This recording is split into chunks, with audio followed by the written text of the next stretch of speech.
O envolvimento de crianças e adolescentes em atos criminosos cresce desenfreadamente e nos assusta quando paramos para analisar tal situação e suas consequências no presente e no futuro.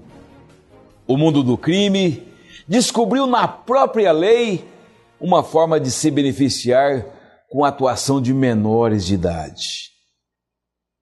Como impedir que nossas crianças e adolescentes entrem para a escola do crime?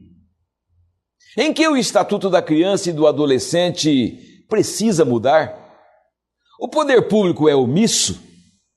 Para responder, para discutir esta e outras questões, eu tenho o privilégio de conversar aqui nesta noite de sábado com o competentíssimo advogado, presidente do Conselho da Comunidade de Sinop, Dr. Denovan Isidoro de Lima.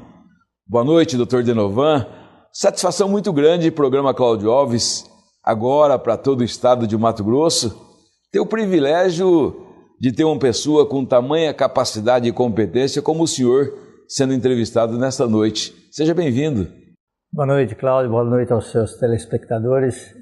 Me sinto lisonjeado pelas suas palavras e agradeço, não as mereço a esse nível, mas para mim é uma honra estar aqui com você nesse seu programa importante, programa que a gente já acompanha de algum tempo e vê que nele são tratadas questões de suma importância que a sociedade deve conhecer, deve tomar pé e fazer o seu juízo naquilo que são, né, os temas.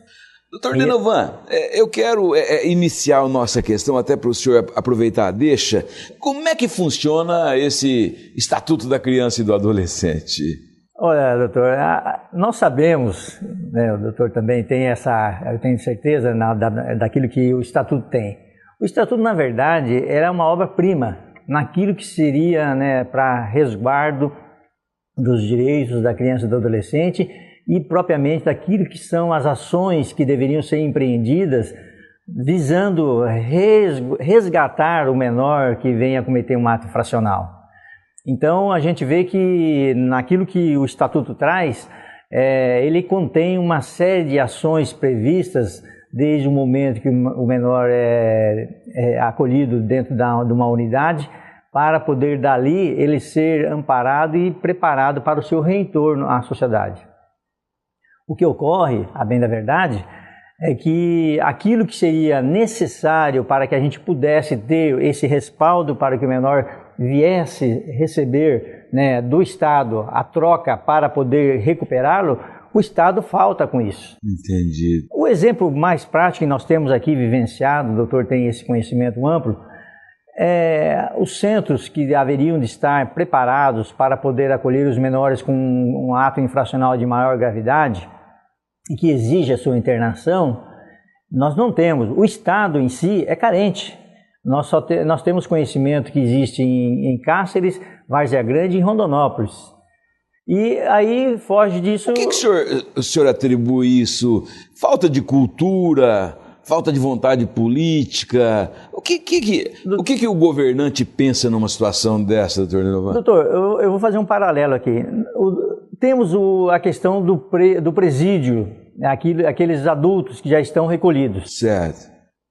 Hoje é um total descaso o que a gente vê nas ações que são destinadas ao sistema carcerário, prisional.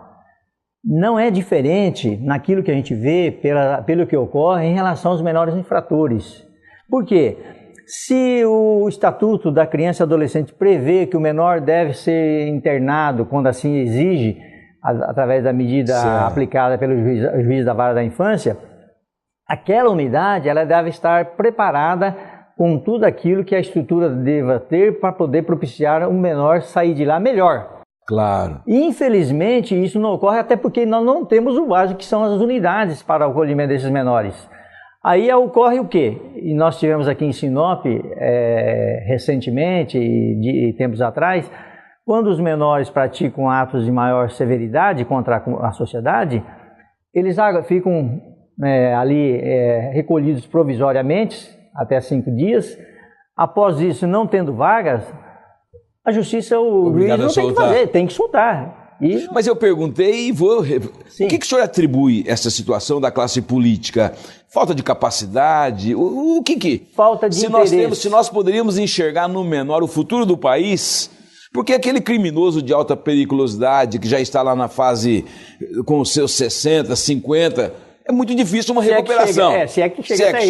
Mas uma criança que poderia ali já ser desviada para o caminho do bem, o Estado não dá condição. O que é isso, doutor Lindomar?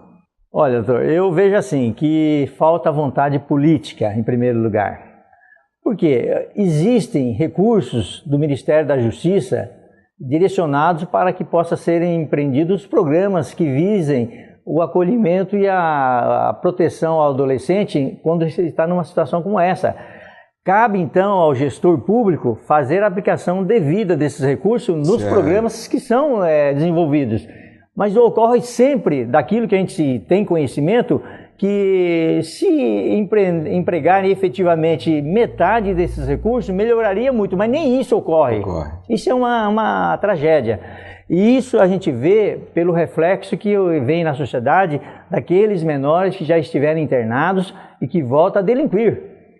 Isso é lamentável, doutor, porque aquilo que poderia ser a passagem dele por uma unidade dessa de internação, que pudesse sair de lá melhor preparado para poder reencontrar a sociedade, não ocorre, em hipótese alguma. O senhor me coloca isso, me parece que o senhor tem alguma opinião. O ECA tem que ser mudado? O Estatuto tem que ser mudado? Eu acredito que em determinadas circunstâncias haverá de ser mudado.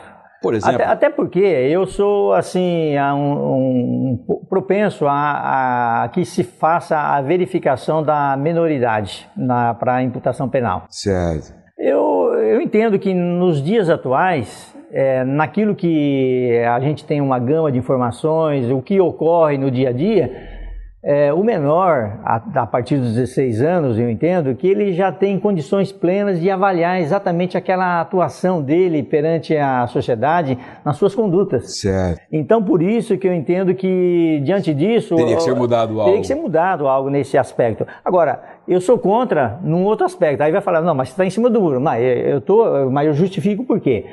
Porque se for para reduzir a maioridade penal para poder alcançar a partir dos 16 anos, ele não pode receber o mesmo tratamento do maior de idade numa unidade prisional, até porque pelo que nós já conhecemos no sistema penal. Então isso não vai dar efeito nenhum, pelo contrário, só aumentaremos cada vez mais esse problema daquilo que se chama a recuperação do preso. As penas existentes aí nesse estatuto hoje, na opinião do senhor, são brandas, são muito pesadas, precisa ser revista caso a caso? Qual é a sua opinião nesse contexto? Com relação ao menor, sempre ao menor. Eu entendo que, para determinada circunstância, ela deveria ser mais severas. Principalmente quando a gente vê que o menor, quando ele atua de uma forma mais violenta, aquela forma que impacta muito a sociedade, aqueles crimes onde não há, assim, o menor sentimento humano com relação à vítima,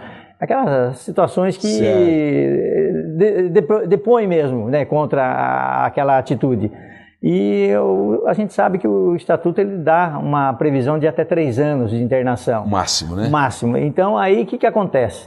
Isso daí é, de uma certa forma, no que pudesse ser mais severo, mas também dentro daquelas condições que poderiam contribuir para a sua melhora, essa pena poderia melhorar. Nós temos, vergonhosamente, doutor Denovan, essas situações desses bandidos de alta periculosidade que aliciam os menores para a prática do delito. Ou seja, eles aproveitam do estatuto, sem dúvida, para a prática do crime. E, no entanto, pelo menos a imprensa brasileira não conseguiu ainda, não vejo divulgações. O bandido tal foi condenado a tantos anos de cadeia porque aliciou o menor para a prática de um delito. O que está faltando?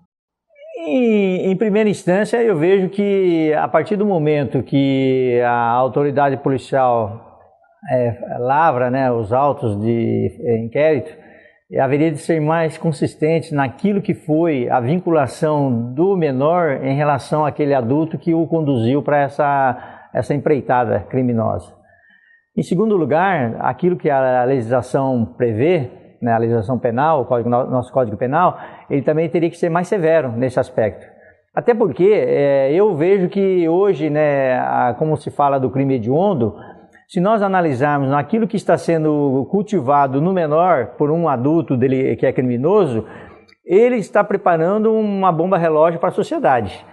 Por quê? Esse menor, naquele preparo que ele recebe do adulto, ele vai chegar ali na sua... Especializado. Exatamente, e com mais poder ofensivo, vamos dizer assim, naquilo que ele pode executar na criminalidade. Quer dizer, de tudo ele vai poder fazer porque ele já veio preparado desde a sua minoridade.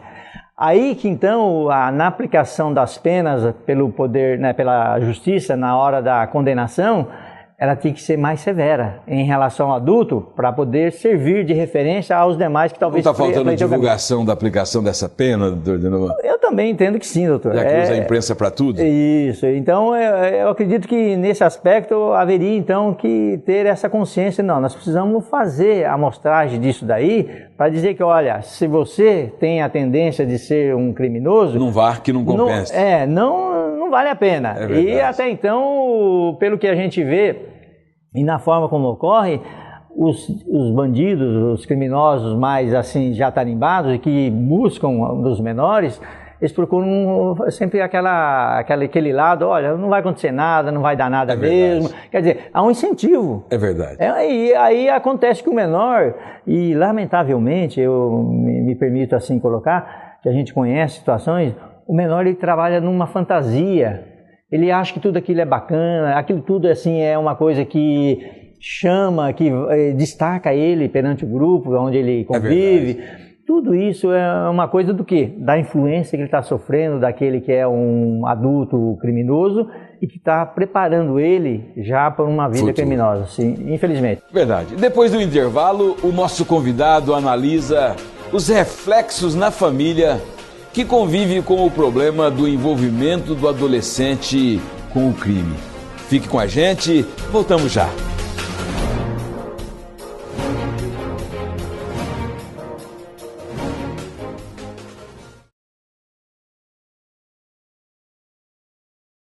Fique sabendo sem censura. Um oferecimento sonoticias.com. As principais notícias de Mato Grosso. O Estatuto da Criança e do Adolescente foi instituído pela Lei 8.069 no dia 13 de julho de 1990 e regulamenta os direitos das crianças e dos adolescentes, inspirado pelas diretrizes fornecidas pela Constituição Federal de 1988.